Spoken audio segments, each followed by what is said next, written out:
네, 안녕하세요, 여러분. CR쌤입니다. 네, 이번 영상에서는 이성복 시인의 다시 봄이 왔다라는 시 같이 공부해 보도록 하겠습니다. 이성복 시인 하면은 봄의 시인이라고 우리가 불러요. 이분의 가장 유명한 시가 봄이라는 시죠. 우리 그 독재 치하에서 민주화, 또 자유, 이런 것들을 봄이라고 지칭함으로써 반드시 올 수밖에 없는 그 자연의 섭리. 예. 아무리 겨울이 춥고 매서워도 끝이 나고 그 다음에 반드시 오게 되어 있는 봄을 민주와 자유로 그렇게 상징적으로 표현을 해서 그 민주화에 대한 열망, 또 그 민주주의를 맞아들이는 그 감격, 이런 것들을 표현했던 시인이 이성복이라는 시인이죠. 자, 그러면 그 시인이 다시 봄이 왔다라는 시를 통해 얘기하고 싶었던 건 뭘까? 우리가 한번 생각해 가면서 시를 독해했으면 좋겠어요. 자, 선생님 지금 얘기했어. 봄이라는 게 뭐다? 봄이라는 게 이성복 시인에게서는 민주주의, 자유, 뭐 이런 것들을 의미하고 있었다. 이런 것들을 좀 염두에 두고 시를 보자라는 얘기를 한 겁니다. 됐죠? 시를 바로 들어가서 같이 한번 살펴보도록 하겠습니다. 같이 보시죠. 네, 잠시만요. 왜? 네, 됐습니다. 비탈진 공도 언덕 위 푸른 풀이 덮이고 그 아래 웅덩이 옆 미루나무 색으로 갈라진 밑동에도 푸른 싹이 돋았다.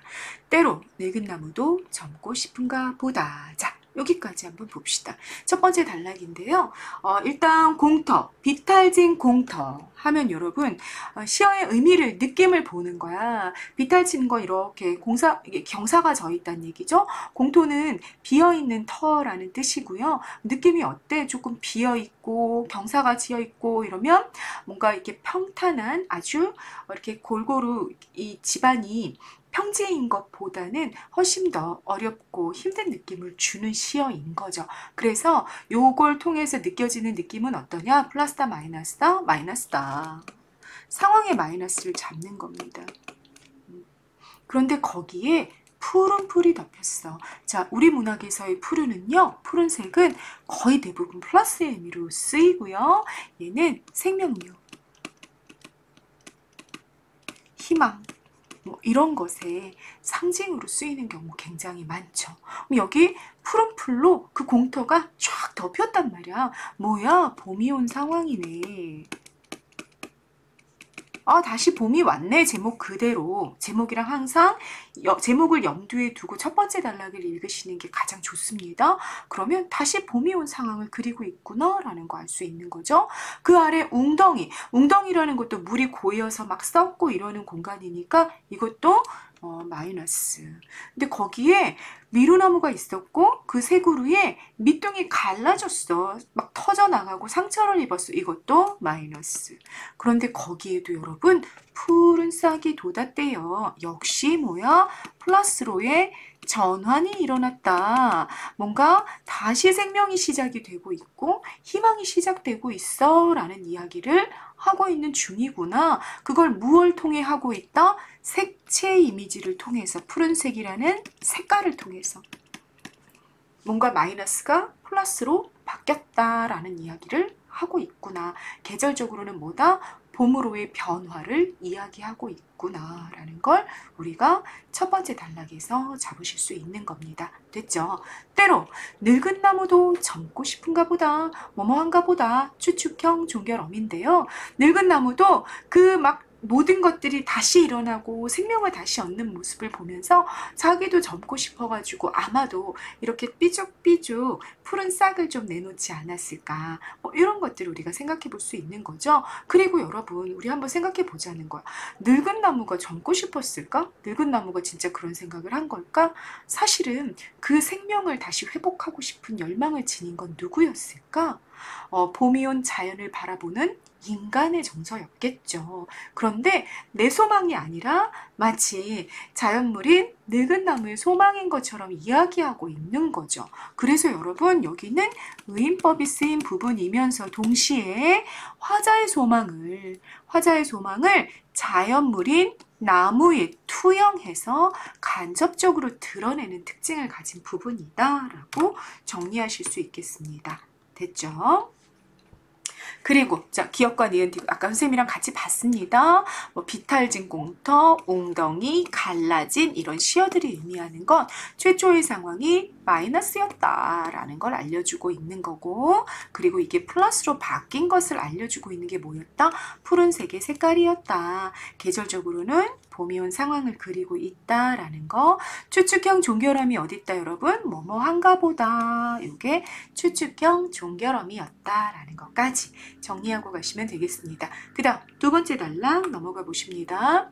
기다리던 것이 오지 않는다는 것은 누구나 안다. 어머 여러분, 여기 첫 단락 느낌 어땠어? 마이너스에서 플러스로의 계절의 변화 를 얘기했잖아. 다시 말하자면 얘는 전체적으로 굉장히 긍정적인 분위기란 말이에요. 그런데 두 번째 단락이 시작이 됐는데 첫 문장이 뭐야? 기다리던 건 오지 않아. 이렇게 말하고 있네. 플러스야 마이너스야? 마이너스야. 그걸 나만 아는 게 아니라 모든 사람이 다 알아. 우리 모두 알지? 너네가 기다리는 거, 우리가 기다리는 거 오니? 오지 않잖아. 이렇게 얘기하고 있는 거야. 그러니까 분명히 계절은 바뀌었는데 계절은 바뀌었어. 이건 섭리야. 그러니까 반드시 그렇게 되게 되어 있는 거지. 그런데 삶은, 다시 말해 인생은, 인간의 역사는 바뀌어 안 바뀌어? 변화 가능성이 없대. 그런 얘기를 하는 거죠. 기다리던 것이 오지 않는다는 건 누구나 알지. 여러분, 이때의 느낌이 어때요? 굉장히 냉소적이고. 냉소적이라는 거야. 무슨 말이에요? 비웃는 거지. 아유 뭐 그래 계절이 아무리 봄이 와봐 인간사가 변해? 아유 안 바뀌잖아. 아유 참 뭐 바뀌는 거 봤어? 뭐 이런 식으로 얘기하는 거지. 그리고 이렇게 미래를 그렇게 비극적으로 나쁘게 부정적으로 그리는 걸 우리가 비관적인 태도다라고 이야기하죠. 비관적인 태도가 보이는 그런 문장이 두 번째 단락의 시작을 알리고 있습니다. 마이너스죠. 누가 누구를 사랑하고 누가 누구의 목을 껴안듯이 비틀었는가. 권태로운 삶 속에서 반복되는 애증의 사건들 이렇게 정리해놨는데 되게 통속적이고 뭐 그런 일상이 반복되는 거야. 누군가는 사랑을 하고 누군가는 누구의 목을 껴안듯이 비틀고 뭐 이런 막 이런저런 일들이 일어나는 사랑과 또 다툼과 미움과 이런 일들이 일어나는 인간사에 대해서 잠깐 얘기한 거죠. 나도 안다. 돼지 목 따는 동네, 그 동네의 더디고 나른한 세월. 자, 기다리던 것이 오지 않는다는 걸 누구나 알고 그리고 나도 알아. 그렇게 얘기하면서 뭐라고 얘기했냐면 돼지 목 따는 동네라는 표현을 쓰고 있어. 여러분 돼지 목을 딴다는 건 이제 돼지를 먹기 위해서 사람이 죽이는 거잖아. 목을 딸 때 꽥꽥 이렇게 소리를 지른단 말이야. 그럼 돼지 목 따는 동네래. 그러면 이때 돼지 목을 딴다라는 건 여러분 청각 이미지가 돼요. 꽥꽥 소리를 연상하는 거죠. 죽음을 의미하는 청각 이미지를 통해서 이 인간의 삶이 유지되고 인간의 삶이 영위되는 동네가 굉장히 절망적인 현실 속에 있다라는 걸 부각하는 문장이 되는 겁니다. 됐죠? 그 동네에 더디고 나른한 세월. 왜 더디고 나른해요? 왜 더디고 나른해? 여기죠. 기다리던 것이 오지 않으니까 더디고 나른할 수밖에 없죠. 그래서 세월이 어떠냐? 굉장히 지루하고 권태롭고 비루하고 굉장히 천박하고 누추하다 그런 얘기죠. 그런 인간사, 인간의 삶에 대한 이야기를 하고 있는 게 두 번째 단락입니다. 그리고 여러분 누구나 안다. 이런 표현 나도 안다. 이런 표현들이 어때요? 굉장히 뭐뭐 알까? 과연 그럴까? 알지도 몰라? 이런 표현이랑 비교해 봤을 때 굉장히 단정적인 거죠. 그렇게 단정적인 어조를 사용해 개인적인 경험을 일반화하고 있습니다. 일반화는 뭘 통해서? 누구나라는 요 시어를 통해서 기다리던 것이 오지 않아. 그건 나만의 개인적인 주관적인 경험일 수 있는데 누구나 한다 이렇게 표현을 해서 굉장히 보편적으로 확장해 놓고 있는 그런 태도를 우리가 목격할 수 있다라는 겁니다. 그리고 요 문장에 나타난 화자의 태도 어땠다? 굉장히 비관적이다. 미래를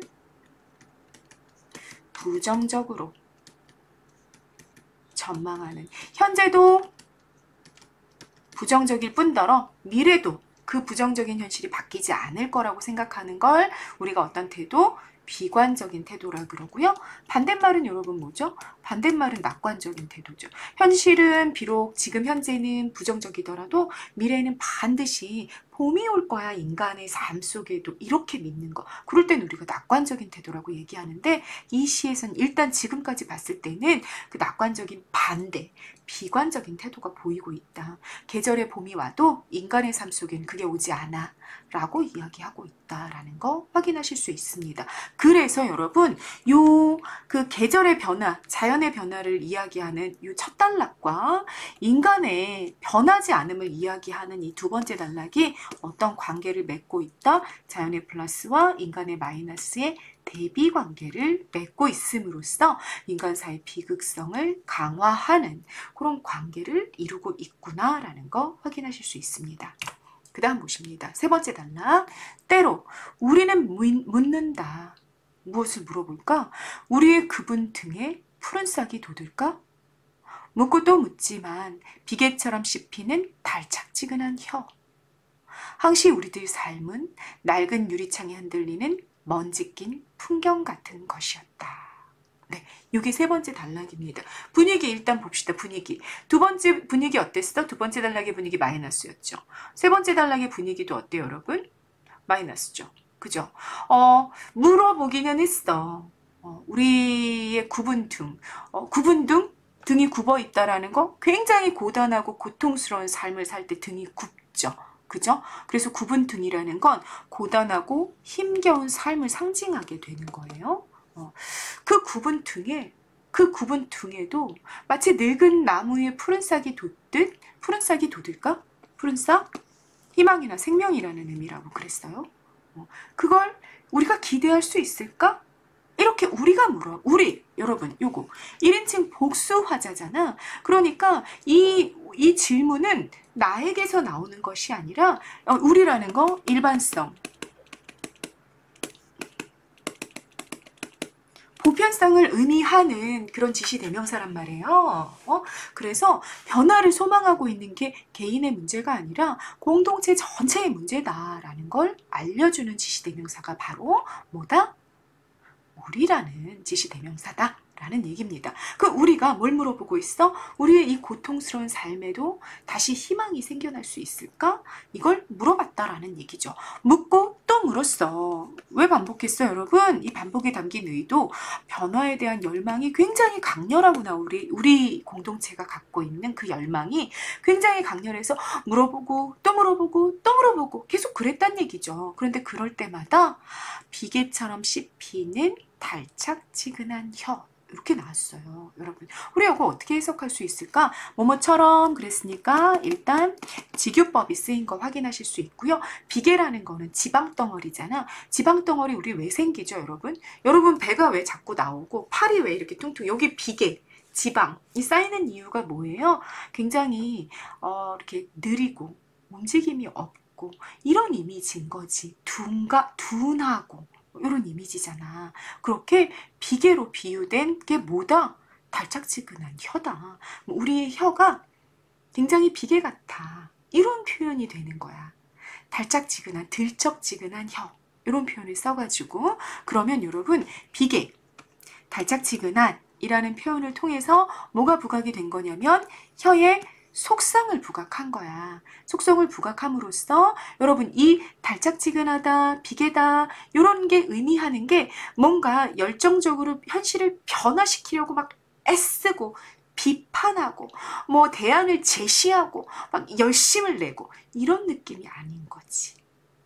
무슨 말인지 되세요?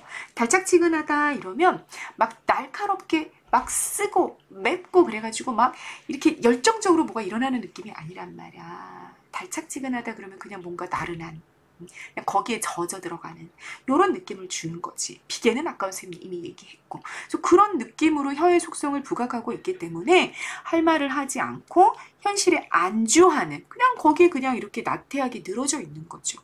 그런 지루하고 비겁하고 나태한 속물적인 삶의 모습을 요 비계처럼 씹히는 달착지근한 혀라는 표현을 통해서 드러내고 있는 겁니다. 그러니까 우리는 그냥 말로만 물어보는 거야. 야, 희망이 있을까? 아, 몰라. 뭐 희망이 뭐 있겠어, 우리 삶에? 맨날 어제가 그제가 오늘 같고 뭐 오늘이 내일 같고 똑같은 거지. 이렇게 늘어져 있는 거죠. 그런 권태스럽고 지루한 그런 속물적인 적당히 안주하는 그런 모습을 달짝지근한 혀라는 단어를 통해서 드러냈다라는 얘기입니다. 표현법 직유어디 비계처럼에 있었고요. 이미지 종류 뭐 미각, 달짝지근하다, 달달하다 이런 뜻이잖아. 그죠? 달달한 거 뭐지? 이게 달다라는 뜻이죠. 설탕을 먹은 것처럼 달콤하다 이런 의미잖아. 그래서 미각 이미지가 쓰인 겁니다. 됐죠? 항상 우리들의 삶은 낡은 유리창에 흔들리는 먼지 낀 풍경. 이것도 뭐예요? 이렇게 막 열정적으로 닦고 부지런히 떨고 이런 게 아닌 거지. 그냥 먼지가 끼는 대로 아유 끼나 보다 이러고 내버려 두고 있는 거잖아. 굉장히 권태스러운 그런 삶의 모습, 또 그런 권태스러운 삶 속에서 낡고 황폐해지는 그런 모습, 이런 것들을 표현을 해주고 있습니다. 항시 우리들의 삶은 낡은 유리창에 흔들리는 먼지 낀 풍경 같은 것이다, 뭐뭐 같다로 비유가 되고 있기 때문에 뭐다? 직유법이 쓰였다라는 거 확인하시고요. 현실에 대한 태도, 우리 현실이 어떻다? 낡고 먼지 끼어 있고 황폐해져 버렸고 이제는 변화 가능성이 없고 지루하고 권태스럽고 굉장히 비관적이다. 변화 가능성을 없다라고 보는 거죠. 비관적이고 회의적이라는 거 뭐야? 의심을 품고 있다. 우리의 변화에는 의심을 품고 있어. 변화가 되지 않을 것 같아. 이런 생각을 많이 갖고 있는 거죠. 염세적이라는 거 뭐예요? 세상을 싫어할 염자야. 싫어하는 태도. 아이 뭐 뭔가 희망이 안 보여. 그래서 싫어하는 그런 태도들이 모두 다 보이고 있는 중입니다. 자, 표현법 자문자답 있습니다. 어디에서 물었죠? 여기에서 물었죠. 변할 수 있을까? 하고 물었단 말이야. 우리의 구분 등에 푸른 싹이 돋을 수 있을까? 물었는데 어때? 면지뿐 풍경이야 우리는. 대답하고 있죠. 그래서 자문자답을 통해서 열망의 강렬함에도 불구하고 변하지 않는 부정적인 현실을 부각하고 있는 중입니다. 됐죠? 그 다음 네 번째 단락입니다. 흔들리며 보채며 얼핏 잠들기도 하고 여기 현실에 대한 어떤 고통, 갈등 이런 거로 몸부림치다가 지쳐 잠들고 이런 모습이 부각이 되죠. 그런데 그 잠에서 깨일 때 막 이 내적인 번뇌와 고통 이런 곳에서 딱 깨일 때 솟아오르고 싶었다. 여러분 비로소 상승의 이미지가 나왔습니다. 상승의 이미지는요. 플러스의 변화 가능성을 보여주는 소설 형태라고 여러분이 이해하실 수 있습니다. 튀어오르는 거죠. 솟아오르고 싶었다. 그래서 이 함축적인 의미를 치열한 삶, 희망을 품은 삶에 대한 열망으로 우리가 해석을 하게 되는 겁니다. 이미지의 종류 뭐라고요? 상승의 이미지고 역동적인 이미지. 앞에 막 달짝 들척지근한 비계처럼 이런 혀의 모습이랑 전혀 반대, 이렇게 늘어져 있는 더디고 지루한 그런 시간이랑은 전혀 반대의 아주 역동적인 움직임이 느껴지는 솟아오르다라는 그런 서술어가 등장해가지고 느낌이 달라 이런 걸 받으시면 되는 겁니다.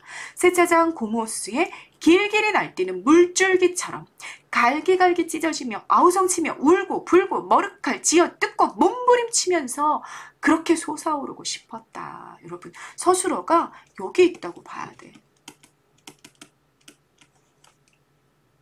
그러니까 여기 세짜장 고모수의 길길이 날뛰는 물줄기처럼 뭐 몸부림치면서까지가 여기 이렇게 중간에 들어가야 되는 거지 사실은. 그래서 여기 표현법 뭐 도치법도 여러분 확인하실 수가 있고요. 자, 여기 느낌 봅시다. 앞에서 여러분 여기는 뭐가 대비가 되냐면 정적 이미지와 동적 이미지가 대비가 된다라고 보셔야 되고요. 정적 이미지는 아까 더디고 나른하고 기다리는 게 오지 않아가지고 지루하고 그리고 뭐 비계처럼 씹히는 달짝지근한 혀 이런 것들이 굉장히 정적인 이미지고 마이너스의 느낌이었다면 지금 사연에 나오고 있는 건 굉장히 동적인 그런 이미지면서 어떤 변화에 대한 열망, 희망 이런 것들을 부각하는 시어들이 되는 거죠.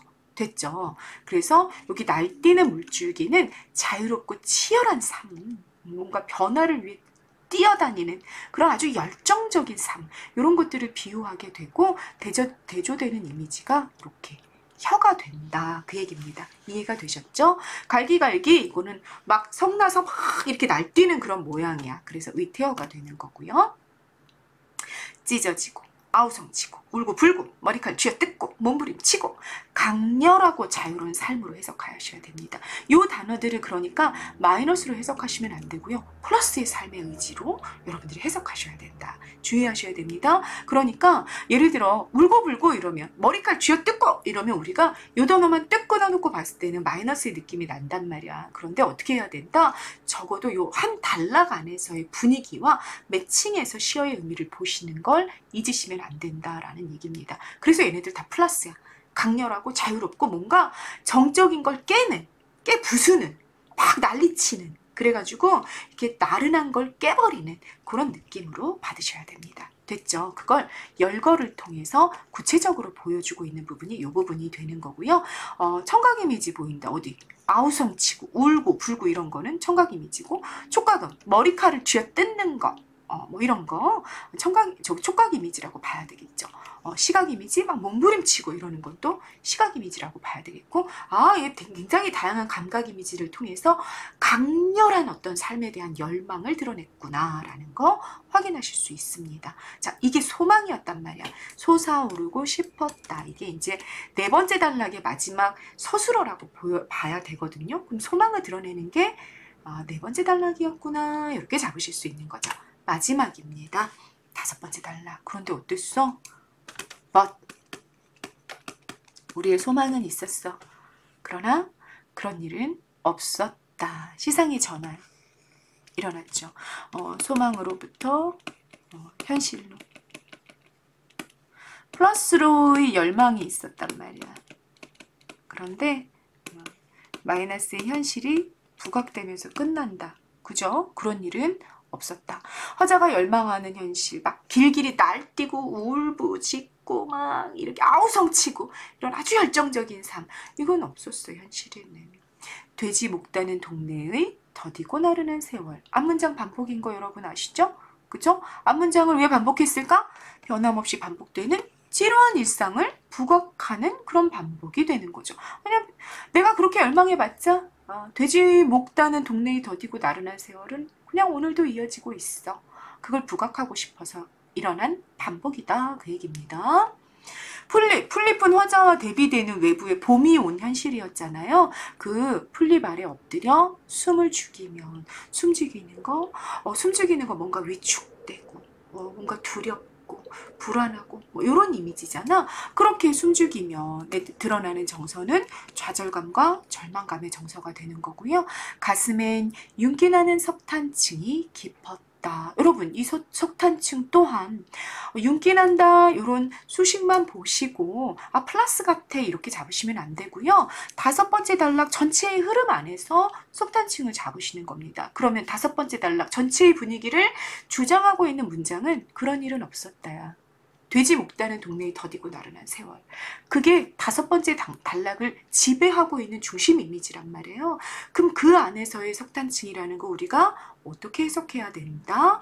억눌린 채, 석탄층이라는 건 나무가 죽어가지고 수만 년 전에 나무들이 생명을 잃어버리고 밑에 쌓여 있는 거잖아요. 압축이 돼가지고. 그래서 억눌린 채 생명력이 소멸되어가는 내면의 상태. 화자의 절망감, 암울한, 석탄이 이제 까만색이잖아. 그래서 어두운 내면의 상태, 이게 점점 더 깊어진다라고 이야기하면서 마무리하는 것으로 석탄층의 의미를 이해하셔야 되는 겁니다. 됐죠? 네. 자, 이렇게 우리 시 본문 해석이 좀 끝났습니다. 같이 한번 핵심 정리해놓고 가시죠. 성격이 여러분, 비관적이다. 미래를 부정적으로 전망하는 태도다라고 말씀드렸고요. 냉소적이다라는 거. 현실이 뭐 변화할 리가 없어. 아유, 변하겠어? 차가운 웃음, 비웃음, 태도를 보여주고 있고 회의적이라는 거 미래의 변화 가능성에 대해서 의심하는 태도 이렇게 보니까 회의적인 성격도 가지고 있구나라는 거 알 수 있습니다. 주제 뭐예요? 변화 없는 삶에서 느끼는 권태와 억눌린 욕망 이 욕망이 밑에서 까맣게 식어가고 있는 그런 모습을 석탄층이 깊었다로 마무리하고 있는 그런 시를 보신 겁니다. 됐죠? 특징 정리해 봅시다. 1인칭 복수화자 있었어요. 우리라는 복수화자. 그걸 통해서 이 변화를 소망하고 있는 게 나의 문제가 아니라 우리의 공동체의 문제다라는 걸 드러냈고요. 그리고 다양한 감각 이미지들이 제시가 됐었죠. 그걸 통해서 화자가 지향하는 삶, 막 울고 불고 아우성치고 막 찢어지고 막 이런 화자가 지향하는 삶과 이에 대비되는 더디고 나른하고 달착지근한 그런 현실을 선명하게 대비하고 있었습니다. 대비 나왔다는 거 기억하시고요. 봄이라는 계절적인 배경을 색채 이미지 무슨 색이었어요? 푸른색이었죠? 이걸 활용해서 감각적으로 드러내는 한편 그와 대비되는 화자의 내면은 뭐였어? 까만색. 이런 대비를 통한 색채 대비도 있는 거죠. 색채 대비를 통해서 인간사의 비극적인 모습을 부각하고 있었다라는 것도 정리하실 수 있습니다. 누구나 안다, 그런 일은 없다. 이런 평소형 종결어미가 반복이 되면서 단정적인 어조가 나왔고요. 그리고 누구나 안다, 뭘 알아? 기다리던 것이 오지 않는 것을 알고 그런 일은 없어. 뭐가 없어? 우리가 열망하던 일이 일어나는 일은 없어. 그래서 비관적인 인식을 부각하게 되는 단정적인 어조가 사용이 됐다라는 것까지 확인하실 수 있습니다. 자, 선생님이랑 같이 독해하고 정리했던 내용이 해제에 나와 있으니까요. 선생님이 이렇게 보라색으로 체크해 놨던 거는 여러분들이 빈칸으로 뒀을 때 다 집어넣어야 되는 굉장히 핵심적인 말들이다라는 거 한 번 더 기억하시고 잡고 가시면 좋겠습니다. 자, 봄을 그렇게 열망했던 시인이 왜 이렇게 계절적인 봄이 왔음에도 불구하고 인간의 삶에 오지 않는 봄을 노래했을까? 참 인간 삶의 변화라는 게 정말 그렇게 쉽지는 않은 문제구나 이런 생각도 좀 하게 되고 안타까움도 느끼게 되는 그런 시였던 것 같습니다. 네, 이성복 시인의 다시 봄이 왔다 라는 시 같이 감상해 봤습니다. 이번 영상은 여기까지 찍겠습니다. 감사합니다.